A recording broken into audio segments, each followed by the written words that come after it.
Umatras tayo. Kita nyo?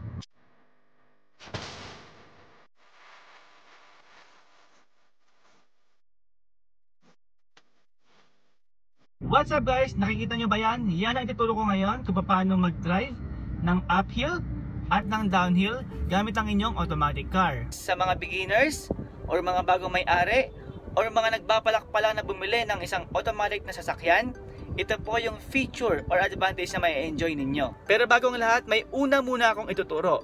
Yan ay ang tamang paggamit ng dalawang pedals sa automatic transmission, ang gas pedal at ang brake pedal. Okay guys, sa mga unang videos ko, ilang beses kong binanggit ang about sa mga pedals. So, ito po nasa bandang kaliwa, yan po ang brake pedal.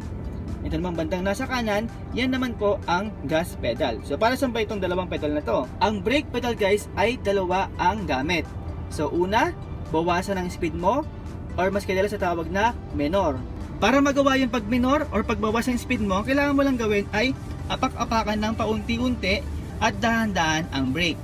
Para totally mag-stop or pahintuin ng sasakyan, ang kailangan mo lang gawin ay apakan ng brake ng dahan-dahan ng pasagad. After nun, steady mo lang yung paa mo dyan. So hanggat naka-steady ang paa mo dyan, hindi po aandar ang sasakyan. Aandar lang yan pag inangat mo ng paunti-unti, then yung gear mo ay nasa D or drive. Ngayon naman itong gas, isa lang ang gamit niyan. Ang gamit lang po niyan ay pabilisin ang speed ng sasakyan mo. Wala lang ibang gamit yan, kundi yun lang.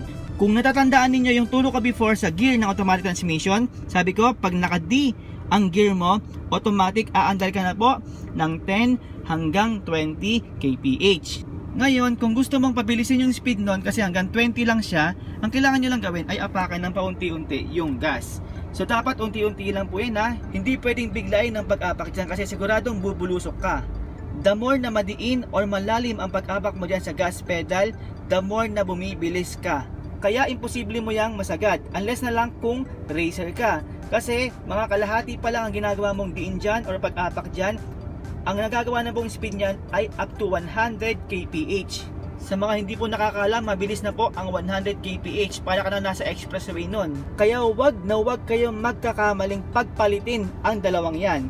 Kasi kailangan sagadin mo ang brake pedal para makapagpreno ka. Ngayon, ito naman hindi mo pwedeng masagad kasi siguradong bubulusok ka. Kaya pag ito napakan mo, akala mo ito ang brake, so yun, pwede ka pong maaksidente. Kaya sa mga una kong videos, hindi ko muna kayo pinapaggas kasi gusto kong masanay ang paa ninyo sa brake. Gusto kong masanay ang paa ninyo na mas nakatambay sa brake kesa sa gas. Okay, sa wakas magdadrive na tayo. Okay guys, so driving ko na itong pataas at dito ako dun sa may lilim. Okay? So, okay na. Punta na ako sa doon. Dili ko na sa D or drive ang gear ko. Dahan-dahan akong pupunta ron. Okay, so ito tayo dito sa may lilim. Medyo pataas na rin to, tutuusin ha. Ayan. Okay guys, andito na ako sa may lilim. At kahit pa paano, nasa bahay pataas tayo. Sa may bandang gitna tayo. Ayan, makikita nyo sa side mirror na pataas pa rin tayo. At nakahangin tayo. At ang ginawa ko lang ay nakaapak lang ako sa brake. Naka-steady lang ako dyan para hindi tayo gumalaw.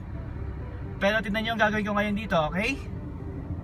Okay, 1, 2, 3. Yan, so tatanggalin ko ang brake.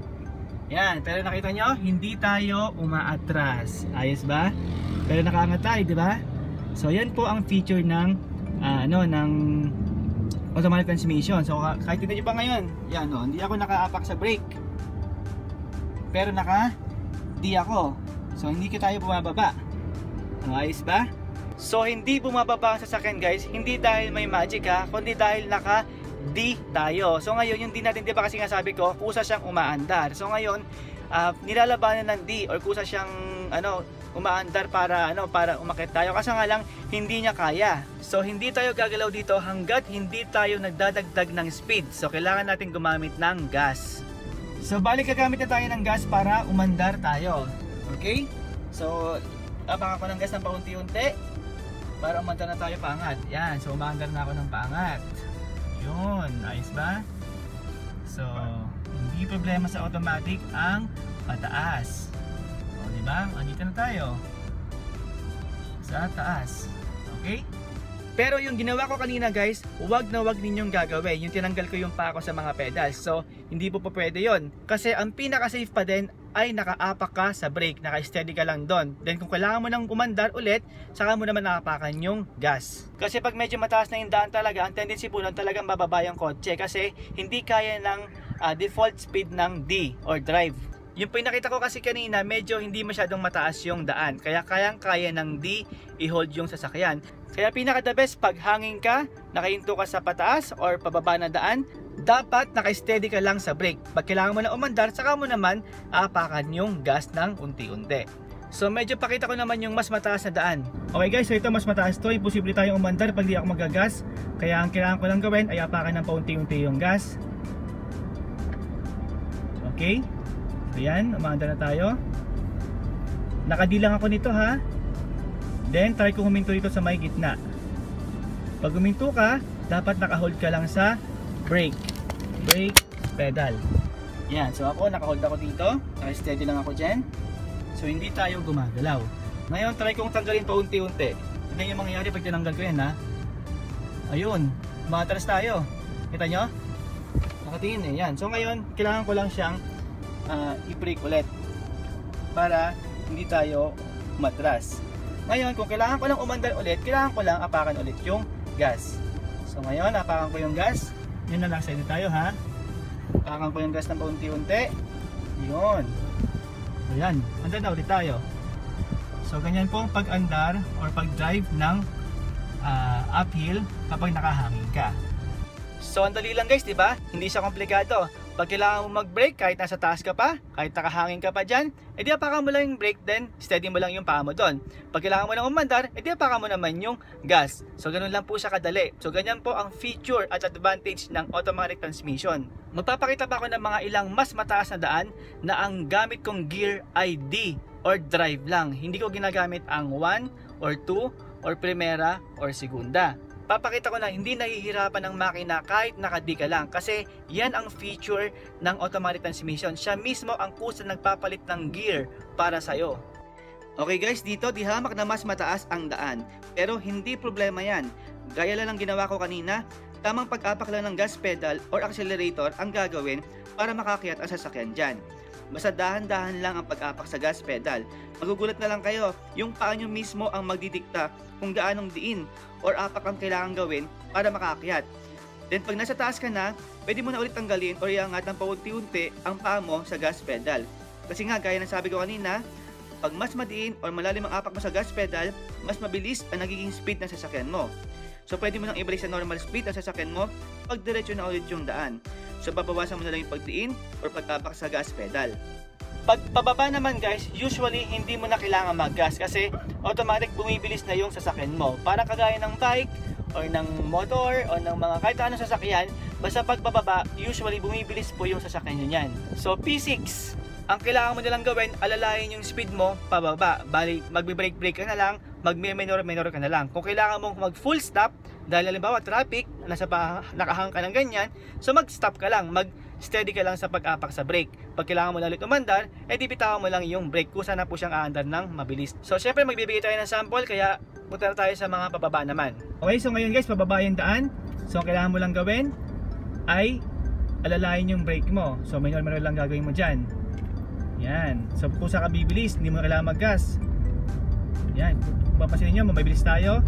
So brake lang ginagawa ko. Yan. So papansinin nyo, pataas tayo. So kailangan ko ulit mag-gas. Ngayon traffic siya, di ba? So magiging hangin ako niyan. So kailangan ko lang gawin ay i-hold yung brake ko. Steady ko lang ang pag-apak ng brake para hindi ko siya tatamaan. Yan. Pag kailangan ko lang umandar ulit, papakan ko ulit yung gas. Yun.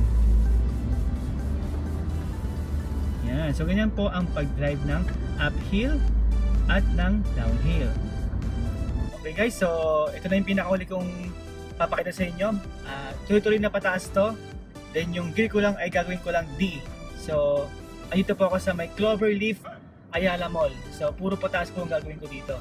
Ang ano pala dito, ang daan dito.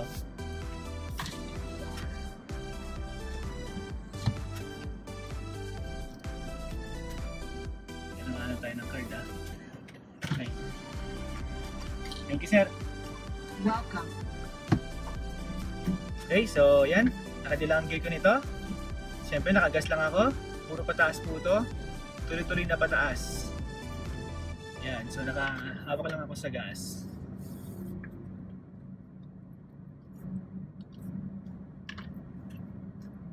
Yan, so, teka lang ha. Adjust ko lang yung camera. Yan. Okay. So, puro pataas po yan. Tuloy-tuloy. Nakadilang ako. Then, hindi ko lalagyan to ng background music para makita niyo yung, marinig niyo yung makina na walang narinig na na hirap. Yan. So, tuloy-tuloy na pataas siya.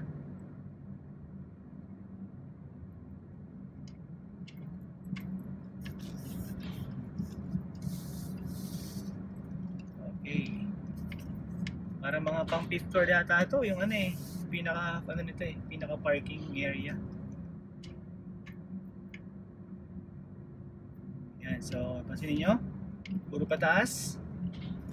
Hindi tayo tumitigas sa pataas. Para tayong nasa Baguio. Okay.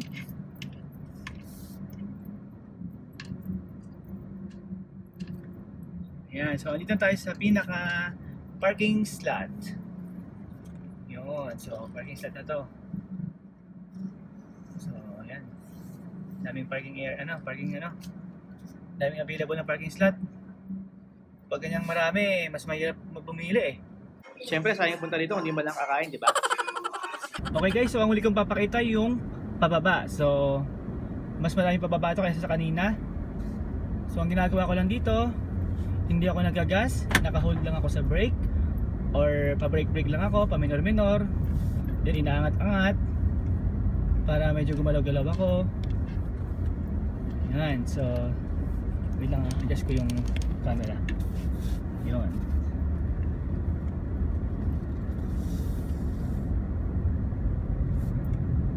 Yan, so pasensya na, yung camera kasi nakagitna eh. Kaya akala mo mukha akong babangga pero hindi naman. So ganyan lang kadali guys mag-drive ng uphill at downhill at kahit nakahangin ka pa sa automatic transmission na sasakyan. So para ka lang din nasa flat na daan. Kung kailangan mo huminto, edi mag-brake ka lang, steady ka lang doon sa pag-apak. Kung kailangan mo nang umandar, edi apakan mo naman yung gas. Basta pag nakahangin ka, lalo na sa pataas, bigyan mo ng enough space yung nasa harapan mo kasi may chance na umatras mo na ng kaunti yun bago maka-abante. Then pag hirap ang makina mo sa pataas, edi palitan mo yung gear ng second gear or segunda. Or kung talagang sobrang hirap pa din, palitan mo naman ng first gear or 1 or primera. So yan po ang isa sa napakagandang advantage ng automatic transmission. Halos pinadali niya lahat. Sa mga susunod tong videos, papakita ko pa yung iba't ibang advantages ng isang automatic transmission. Kung tingin nyo ay nakatulong itong video na to sa inyo, please hit the like button and subscribe. And see you again on my next video. Bye!